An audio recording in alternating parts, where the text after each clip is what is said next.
Amis du jour, chalutations. Pour les petits nouveaux, moi c'est Sekhmet et je vous souhaite la bienvenue dans mon podcast littéraire. Dans mon émission, je vais tenter 3 fois par semaine de vous donner envie de découvrir des livres de tout poil, récents et moins récents. Alors, si ça vous tente, c'est par ici la suite. Aujourd'hui, je vais vous présenter Propriété physique du sentiment de Kim Cho-hyuk, publié aux éditions des Crescenzo. Dans ce recueil de 7 nouvelles, nous allons partir pour des futurs ouverts sur l'espace et sa conquête.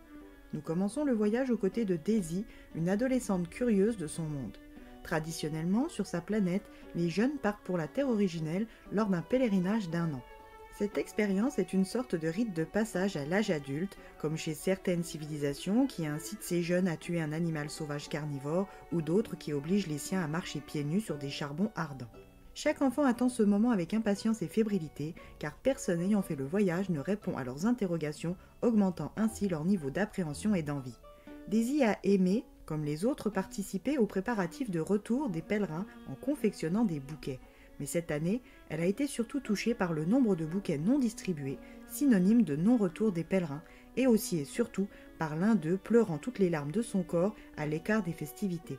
C'est à ce moment-là qu'elle s'est interrogée sur la vie, sur sa planète et surtout en dehors sur la terre du pèlerinage.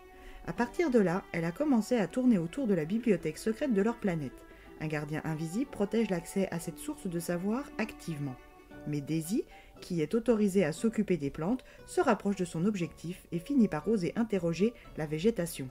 Après une longue attente, elle s'est vue autorisée à entrer dans la bibliothèque secrète de l'arrière-cour de l'école. Devant ses yeux s'ouvraient dans une luminosité minimale et poussiéreuse des allées étroites qui séparent des rayonnages de livres interdits, tous plus petits et fins les uns que les autres. Elle avait 2 prénoms en tête, et elle commence à les rechercher sur les étagères. Lily et Olive, les créatrices de la nouvelle race humaine et de leur village. À force de recherche, elle tombe sur un petit livre concernant Olive. Quand elle l'eut ouvert, une image en l'air s'est dessinée. Le portrait d'Olive jeune avec la date du 2 octobre 2170. Une question s'est matérialisée, puis sur le fond, tout s'est mis à bouger, à changer, puis l'image et la voix d'Olive se sont mis en marche. Daisy est sur le point d'apprendre, plus sur leur village et leur existence à tous en quelques heures qu'en plus d'une décennie. Alors pour être sûre de ne rien perdre, elle confie toutes ses découvertes à Sophie par l'entremise d'une lettre. Daisy fera-t-elle des découvertes importantes lors de son pèlerinage? En reviendra-t-elle, elle? Là est toute la question de cette première nouvelle. Dans la seconde nouvelle, nous rencontrons Woo-Jin, chercheuse au Skylab. Elle est la 33e biologiste de ce laboratoire fondé dans le but de mener des études sur une éventuelle vie extraterrestre. Woo-Jin avait 35 ans quand elle a rejoint l'équipe, après des explorations qui avaient révélé l'existence de certaines substances organiques et de micro-organismes étrangers. Avec ses coéquipiers, elle a embarqué dans la sonde à la recherche de vie extraterrestre. Un accident imputé à une défaillance du propulseur à photons a fait dériver la navette hors des radars. Au bout de 10 jours après avoir fait naufrage sur une planète aux caractéristiques semblables à celles de la Terre, Woo-Jin s'est mise à explorer son nouvel environnement. Elle a fini par tomber nez à nez avec une forme de vie. Face à elle se tient des êtres bien plus grands que des hommes, avec un corps qui s'apparente néanmoins au leur, une peau grise, une silhouette courbée, dotée de 2 bras et se déplaçant sur 2 jambes, habillés de peau et équipés d'outils. Ces extraterrestres se déplacent en groupe. L'utilisation d'outils, l'existence d'un langage symbolique et l'interaction sociale prouvent à la scientifique qu'elle est bel et bien en présence d'une forme de vie intelligente. Alors pourquoi 40 ans après son naufrage, à son retour sur Terre, Woo-Jin a toujours refusé de dire où se situe cette planète, passant pour une folle aux yeux des siens? Dans la 3e histoire, nous rencontrons Ludmila Markov, une artiste. Depuis qu'elle est toute jeune, elle dessine une planète et ses paysages comme si elle s'en souvenait. Repérée par une multinationale, elle est allée dès ses 9 ans à l'Académie des Arts de Londres. Sa carrière a tout de suite explosé et a ému des milliers de gens. Cette image de son monde a hanté sa mémoire et s'est imposée à elle jusqu'à sa mort. Son œuvre, nommée faute de mieux Le monde de Ludmila, a tourné principalement autour de l'apatridie. Mais ce n'est qu'après sa mort que le véritable sens de ce sentiment trouvera ses origines.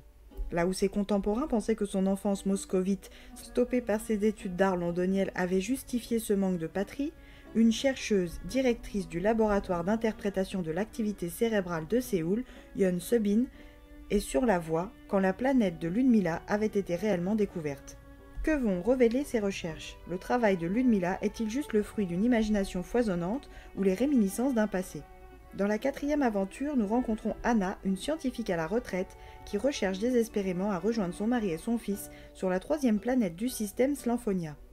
Elle a longtemps travaillé sur la cryogénisation pour faciliter les voyages spatiaux de longue distance, mais son travail l'a maintenue sur Terre trop longtemps alors que les siens se sont rendus sur l'Eldorado aux confins de l'univers. Avec un technicien de la gare, elle va évoquer son passé, ses recherches, ses découvertes et sa détermination à rejoindre les siens. Arrivera-t-elle à le convaincre et à rejoindre les siens? Nous faisons ensuite la rencontre de Jang-ha et Boyeon, un couple agité par le poids physique des sentiments et leur commercialisation. Nous allons aussi faire la rencontre de Jimin et son mari Juno, des futurs parents qui vont devoir déjouer un bug dans le Mind, la bibliothèque qui stocke les souvenirs et les schémas comportementaux des défunts, pour parler à Kim Eun-ha, la mère de la future maman perdue. Dans la dernière nouvelle, nous allons chercher les réponses aux questions de Ga-yoon sur sa tante, son héroïne. Alors êtes-vous prêt à embarquer pour tous ces voyages stellaires et obtenir des réponses?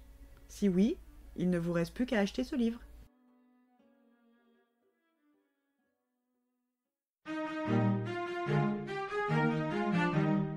Une plume fine et douce qui n'hésite pas au travers du prisme de la science-fiction à dénoncer des faits de société.